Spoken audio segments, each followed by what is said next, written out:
Hey,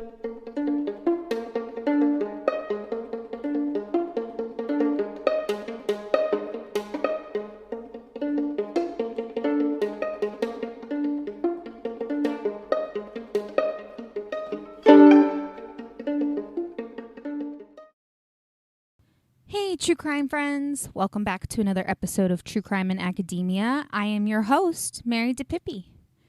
First of all, I hope you are all having a wonderful week so far. If not, we got this. We'll get through it. I know we can. But I am on location today, actually. So if you can hear any weird background noises, just ignore it. I'm sorry. I'm doing what I can, okay? I'm at my side hustle right now, and I've got everyone sectioned off in their rooms, and I'm here in the basement, and there's like a water heater / whatever. All the basic needs for stuff is down, like literally right in the room where I'm at. So if you can hear any of that in the background, I truly apologize, but it shouldn't be that way for next week, so we're good. Just bear with me for this one, okay? If you don't already, don't forget to follow True Crime in Academia on social media. I am on TikTok and Instagram at True Crime in Academia. And now on Twitter, I am TC in Academia. Because, they only give you so much space to write. So many characters, I should say, to give you for the name. So I couldn't fit the whole thing. But, yep, so that's what that is. Also, don't forget to become a subscriber so you can access the bonus content. I know I'm super late with this one for this month. I promise it will be out this Friday. My apologies. Time just totally got away from me last week and this week. I've had a lot going on. But hopefully everything will start to go back to normal in the next 2-ish weeks or so. This week's case is actually pretty interesting. I mean, they're all interesting, let's be honest. That's why we're here. But it also kind of freaked me out because of the location from where this person was kidnapped and then eventually killed and stuff. So, I love Target so much. I love it. I do. It just... Now I'm sad when I think about Target a little bit. But... it's also a really good lesson also as well. So, without any further ado, let's get into it. So, when you're at a store and you kind of feel like someone's been following you around, but also like you don't want to be paranoid about it because you're in a store with other people around. Nothing wrong could ever happen in one of America's biggest chain stores during the day, right? Sadly, and I'm sure unsurprisingly, considering you all know the show by now, this was not the case for one incoming freshman of Kansas State University. Kelsey Smith was born on May 3rd, 1989, to Greg and Missy Smith in Charleston, South Carolina. She was the middle child of 5 kids. She was described as being passionate, fun-loving, and just lived her life to the fullest.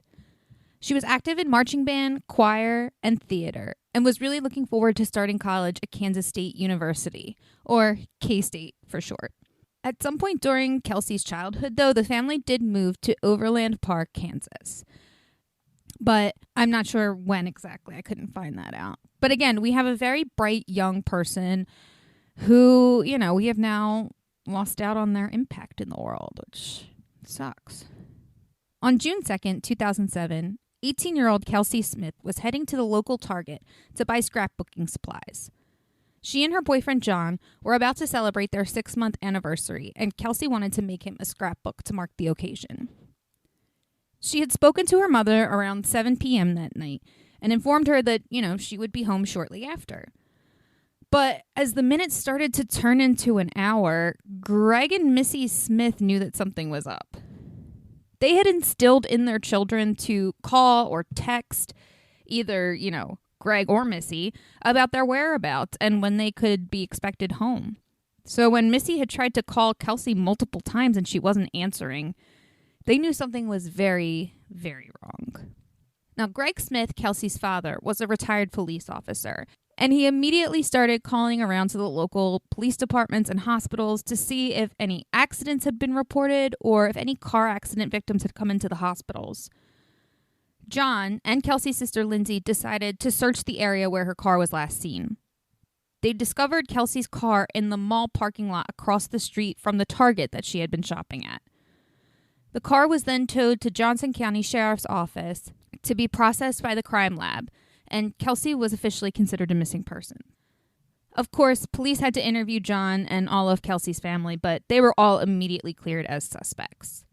Police had tried to obtain Kelsey's phone records and try and get a ping on her phone from where she was, obviously, since she was missing. But the folks over at Verizon refused to give police any information because, according to the federal law, they are not obligated to do so. Now, before we all get upset, because I was, but we need to remember that this partially could have been for the fact that Verizon was doing this to protect Kelsey's privacy. And I know it sounds absurd, especially when we have all these other companies that can just sell your information. But I mean, technically you can't just give out anyone's personal information just because the police ask. This is how people get sued. And as we all know, cops in this country are allowed to lie to you during an interrogation. So what's stopping them from lying, to get someone's personal information for their own personal gain? Obviously, that is not the case here, nor am I calling all police officers liars.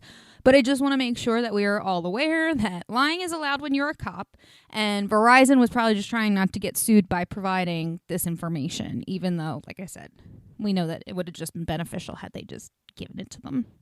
Police scrambled to find any sort of lead as to where Kelsey was.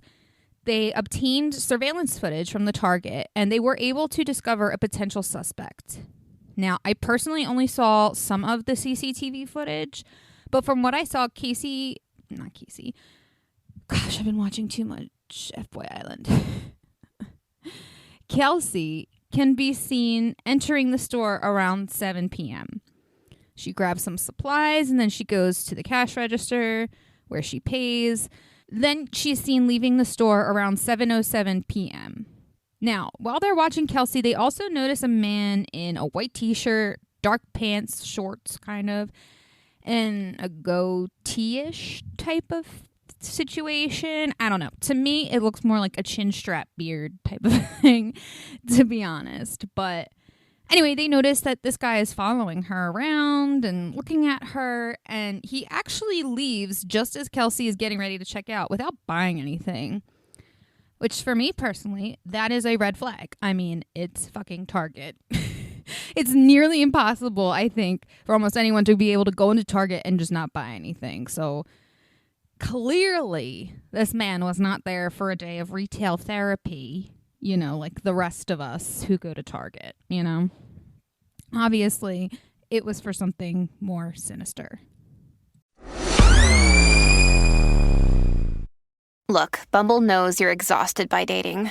All the must not take yourself too seriously and 6'1" since that matters. And what do I even say other than, hey?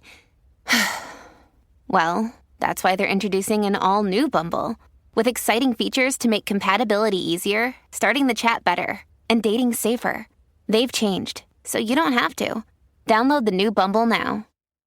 Hey, true crime friends. You've heard me talk about my amazing friend Mandy before. She makes the best crochet, pre-cut, and custom home decor for reasonable prices. If you're looking for a one-of-a-kind gift or some new decor to add some new life into your home, look no further. Mandy has got you. I have quite a few items from her, ranging from a crocheted headband to Halloween decor items to my amazing and adorable Coraline ornament.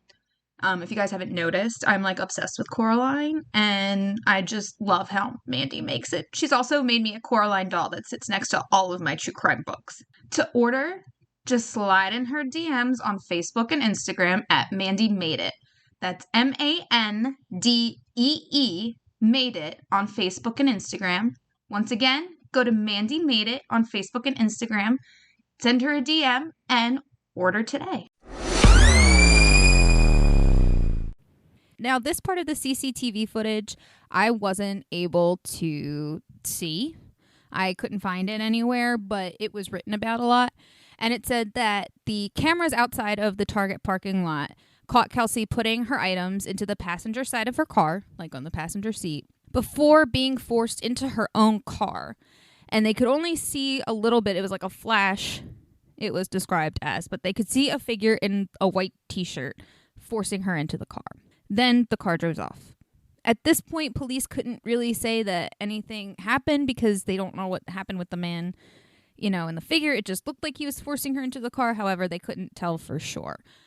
So then police looked at the video footage from the mall across the street where her car was found.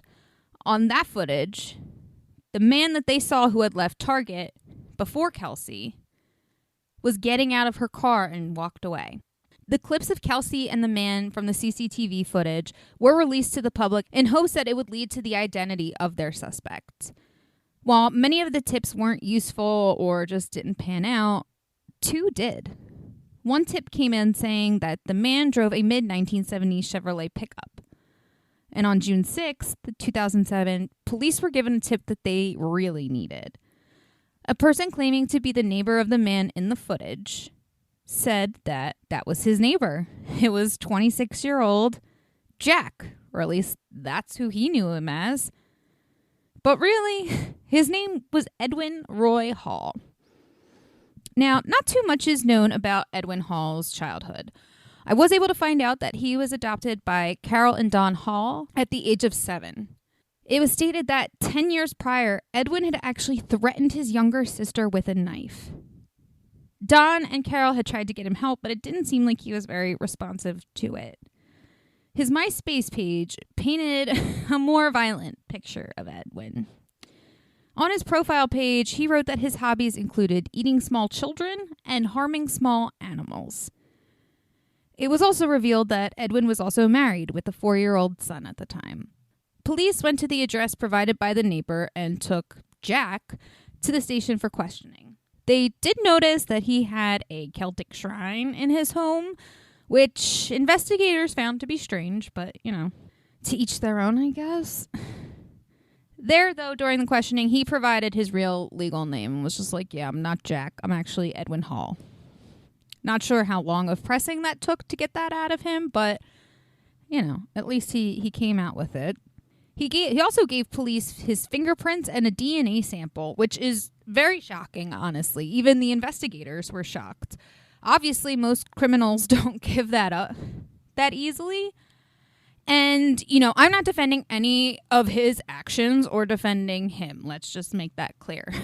But my darling listeners, if you are ever in a situation where your DNA is needed, whether you need it or not, or, just in general, if you're being questioned by the police and you find yourself in that situation, please, please, please lawyer up and keep your mouth shut. That is the only way you can be fully protected.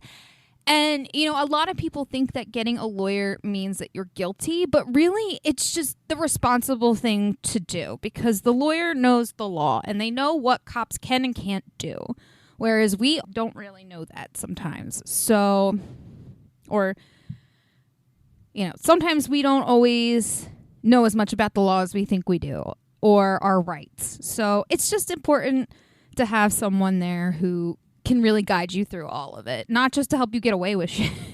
Obviously, I'm not saying that, but, it's just good to have an expert with you in that case, Obviously, since he is the responsible party in this case that we're talking about today, I'm glad he was that stupid and gave all that up. Detective Sergeant Bob Miller continued to press Edwin and actually got him to admit that he was at the Target and saw Kelsey. But he said when he saw her, he thought she had great legs. This comment set off alarm bells for the detective sergeant, and he said when he heard this statement, it made his skin crawl. At this time, Kelsey's phone records were finally made available. Police found that the final ping on her phone was in a wooded area called Longview Lake. Police focused their search in that wooded area, and they were able to uncover the body of a nude woman who was under a pile of branches that was kind of in the shape of a pentagram, and the nylon belt was wrapped around her neck.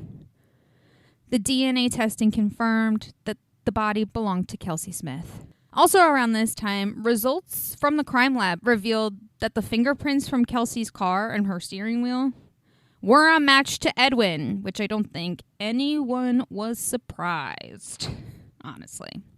The autopsy also revealed that not only had Kelsey died due to strangulation, but that she had also been sexually assaulted before her murder. Now, with the shrine and the pentagram, police felt that this was a religiously motivated crime, or some sort of like sacrifice, if you will. However, there wasn't much evidence to support that, nor did Hall admit that. So we can't really tell. As far as right now, they're just coincidences. Hall was arrested and charged with kidnapping, murder, rape, and sodomy. He was held on a $5 million bail and was indicted by a grand jury on all the charges on August 1st, 2007. Now, because of the charges, this made him eligible for the death penalty. A year later, on July 23rd, 2008, the prosecution and defense reached a plea deal. Hall would plead guilty to all of the charges, and the death penalty would be taken off the table. He was sentenced to life in prison without the possibility of parole on September 16th. Hall never really gave a motive for his crimes. However, what he told the courts, the only motivation that he offered, was that it was a crime of opportunity for him, which, doesn't really offer much solace to anyone, I don't think, especially not Kelsey's family and friends. He also did apologize, which, I teach the kids that I watch at my side hustle, that apologizing is a very important first step, because you're acknowledging that what you did was wrong and that it hurt people.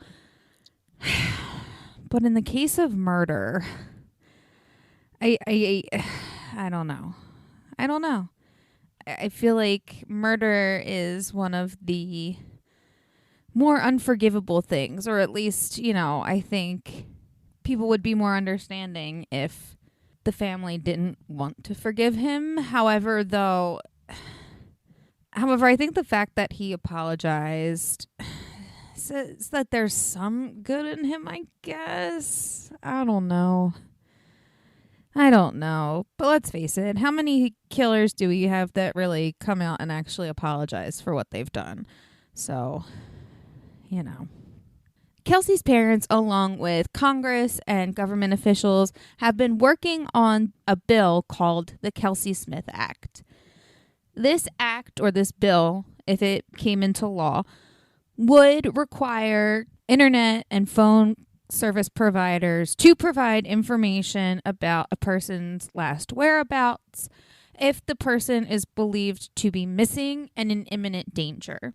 So essentially, this would fix the whole problem from before and, would basically help prevent these service providers from being sued, which, they can afford it.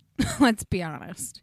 As far as I can tell, this has not been passed into law just yet, but, I'm hopeful that it will be, just because I do think that it is important to have these types of laws in place so that way we can help find missing people more effectively and quickly without all these other organizations have to fear for being sued, like I said, despite the fact that they can all probably afford it. So, but that is all I have for you today. I hope you all have a wonderful rest of your week.